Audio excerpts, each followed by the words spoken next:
사랑 속에 삽니다. 주의 이름을 찬양합니다. 신앙생활에서 영의 속성 살리기에 대해서 말씀을 나눠보겠습니다. 영의 속성이란 무엇을 말하는 것인가? 영의 속성은 영혼의 성질, 즉 영성을 말합니다. 영성의 의미를 먼저 살펴보면 영성은 신령한 품성이나 성질을 말한다. 즉 이것은 하나님의 품성과 성질을 의미하며 우리 성도들이 늘 생각하며 하나님의 영성에 가까이 이르기까지 기도해야 될 중요한 신앙 덕목이다. 아멘. 영이신 주님을 알려면 영의 속성에 대해서 알아야 되겠죠? 그러면 왜 우리는 영의 속성을 살려야지만 될까요? 그러면 살려야 된다는 것은 지금 상황이 죽어 있다는 상황이라고도 말할 수가 있겠죠. 왜 살려야 될까요? 제가 한번 생각을 다시 해봤습니다. 그래서 왜 살려야 될까 생각을 해보니까 우리는 어디에서 나왔어요? 영이신 주에게서 나오고 주로 말미암고 주에게로 돌아가야 하기 때문에 영의 속성을 살려야지만 영의 속성이 주님께로 돌아가는 길인 것이죠. 영성이 뭐냐, 이렇게 교재에서 하나님의 품성과 성질이라고 말씀해 주고 계십니다. 우리는 이성과 육성 속에서 살아왔어요. 그러면 어때요? 영이신 하나님과 그만큼 거리가 먼 거였겠죠. 그래서 멀면 어때요? 관계가 가까운 친구 있고 먼 친구 있듯이 하나님과의 관계가 멀어져 있는 생활 속에서 살아왔다는 것이겠죠. 그래서 영의 속성을 살려야지만 사랑의 하나님을 만나고 아버지께로 돌아갈 수가 있어서 영의 속성 살리기에 대해서 같이 말씀을 나눠보겠습니다. 한자 사전을 참고하면 영성은 신령한 영, 성품성으로 명사로는 신령한 품성이나 성질, 신령하게 총명한 품성 또는 성질, 천부의 총명을 의미한다. 네, 우리는요 저만 해도 말씀을 많이 읽고요, 또 은사를 많이 받아야지만 영성이 깊은 것인 줄 알고요, 그쪽으로만 얼마나 몇십 년을 쫓아다녔나 몰라요. 네, 진짜 정신없이 쫓아다녔어요. 뭐 돌멩이가 날아오고 뭐가 날아오고 발길로 차여도 쫓겨나도, 근데 죽기 살기로 그런 데만 쫓아다녔어요. 그랬는데 딱 여기를 주님이 인도해 주시고 나니까 저기 계신 이쁘신 목사님이 저를 이쪽으로 인도해 주셨어요. 근데 오고 나니까 어머, 나 여태까지 믿었던 건 뭐야? 이 생각이 먼저 드는 거예요. 그러면 난 뭐 때문에 이렇게 오랜 시간을 죽기 살기로 쫓아왔을까? 네, 그러면서 은사가 다인 줄 알았던 거예요. 그런데 본질을 생각하면서 주께로 돌아가야 됩니다. 그것이 바로 영성이고 하나님의 인격입니다. 그래서 우리의 영성의 회복은 하나님의 인격이 회복이 된다는 의미가 됩니다. 아멘. 고린도전서 2장 14절 육에 속한 사람은 하나님의 성령의 일을 받지 아니하나니 저희에게는 미련하게 보임이요 또 깨닫지도 못하나니 이런 일은 영적으로라야 분별함이니라. 네, 우리의 영성이 이성과 지성의 세계에서 살아왔던 대로 있으면 주님을 만날 수가 없죠. 영성이 먼저 회복되고 회복된 영성이 점점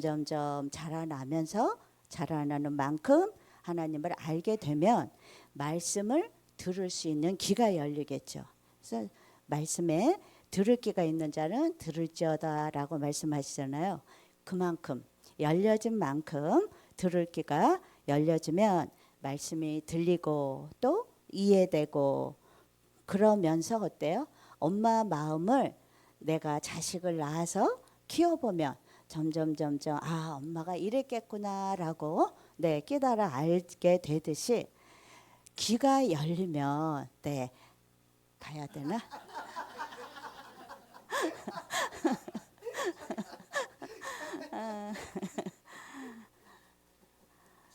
감시합니다.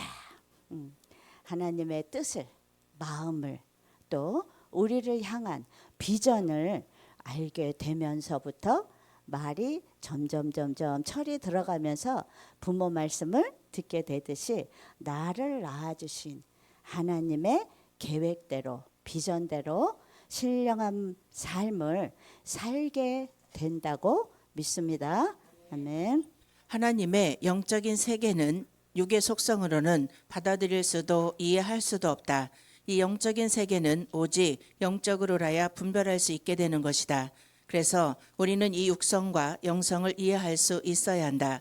우리에게 주시는 성경의 모든 하나님의 말씀은 이 영성의 세계를 이해할 수 있도록 인도하시는 말씀들이다. 아멘. 이 말씀을 통해서 하나님과의 관계가 이제 시작이 되는 것이죠.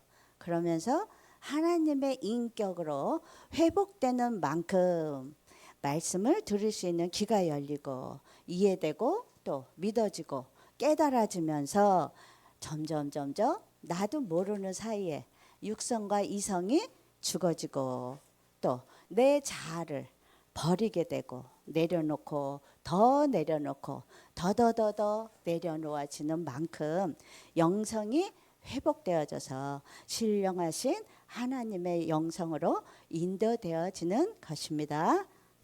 그럼 영성은 어떤 것을 말하는 것인지 알아보겠습니다. 첫째, 하나님은 사람을 흙과 생기로 지으셨습니다. 흙은 육체가 되었고 생기는 영혼이 되었습니다.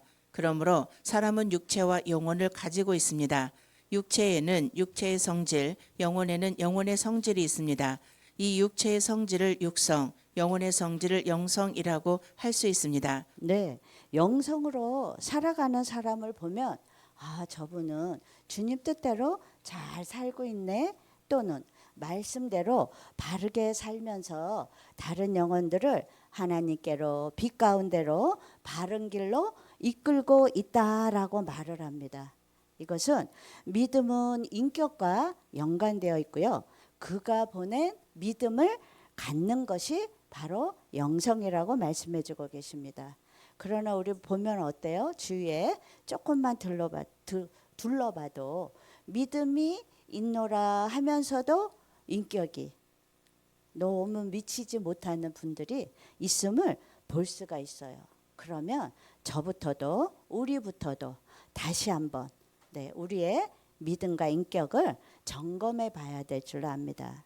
그래서 우리 안에 가나안 칠족 속으로 인해서 자라지 못한 말씀의 씨가 있는 것을 발견해내고 그 즉시로 돌이키면서 영성의 길로 나아가시기를 축원을 드립니다.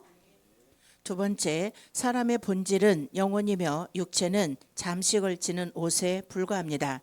사람은 타락하여 육성이 주인이 되었고 영성이 죽어서 하나님과의 교제가 끊어졌습니다.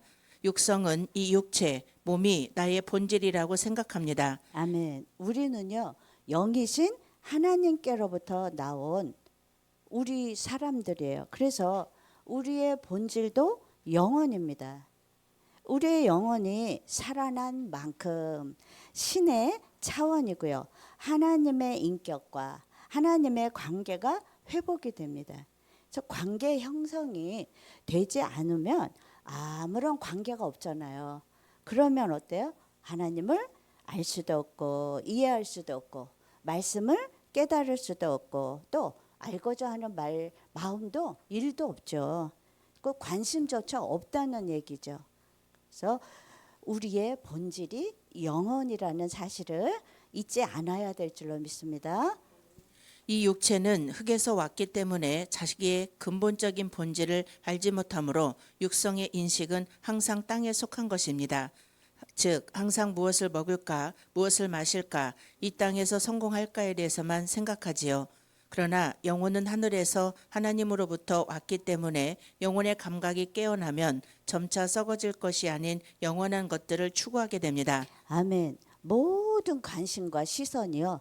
땅으로 가 있어요. 무엇을 먹을까, 무엇을 마실까 하는 차원에서는.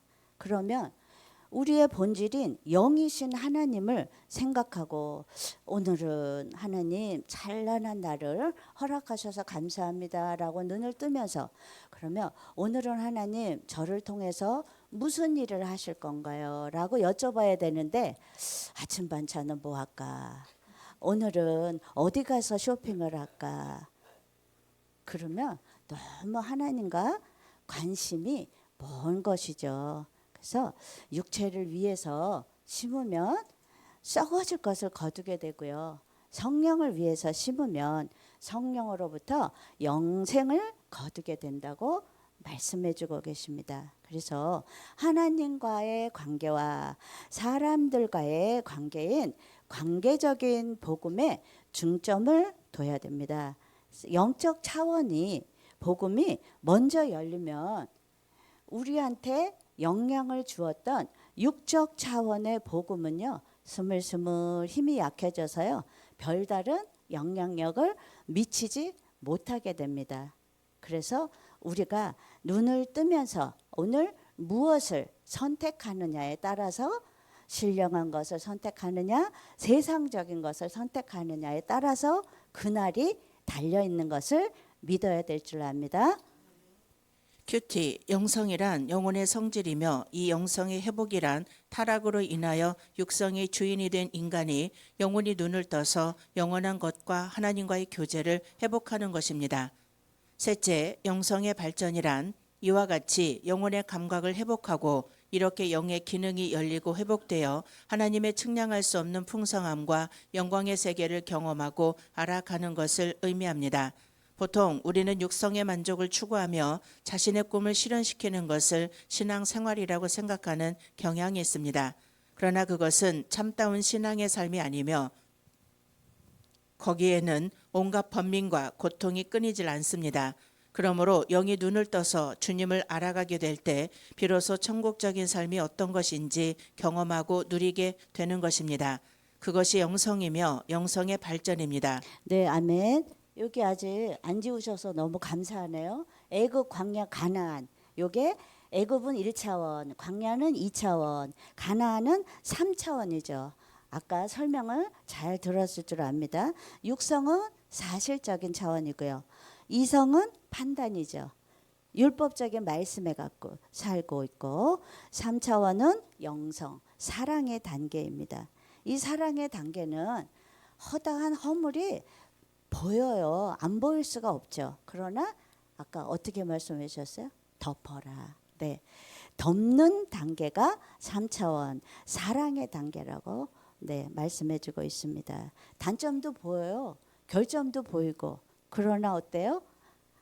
단점이 보이는 눈은 찔끔 감고 이 사람한테는 하나님께서 어떤 장점을 주셨을까라고 보면요. 반드시 있습니다. 그러면 장점부터 말씀을 해주시고 격려를 해주시고 위로를 하시면 우리 서로가 동행할 수 있는 차원에 들어가게 될 줄로 믿습니다. 아멘. 네 번째, 사람은 영성의 발전을 위해 이 땅에 왔다는 사실을 꼭 기억해 두십시오. 이 땅에서 아무리 성공하고 유명한 사람이 되어도 그의 영의 발전이 미약하다면 그는 영원한 곳에서 결코 성공한 사람이 아닌 것입니다. 아멘. 여기에 대해서도요. 우리는 많은 착오를 겪고 있는 것 같아요. 성공했다. 우리 이제 주예종의 세계에서 성공했다 하면 어때요? 첫째는 외적으로 큰 예배당이 있어야 되고 또 둘째는 성도가 많이 몰려와야 되고 그죠? 그렇게 생각하면서 살아왔는데 이 교제에서는 절대 아니라고 말씀해 주고 있습니다. 우리의 신앙의 목표를 하나님의 마음과 뜻을 이해하고 아는 것에 두라는 말씀입니다.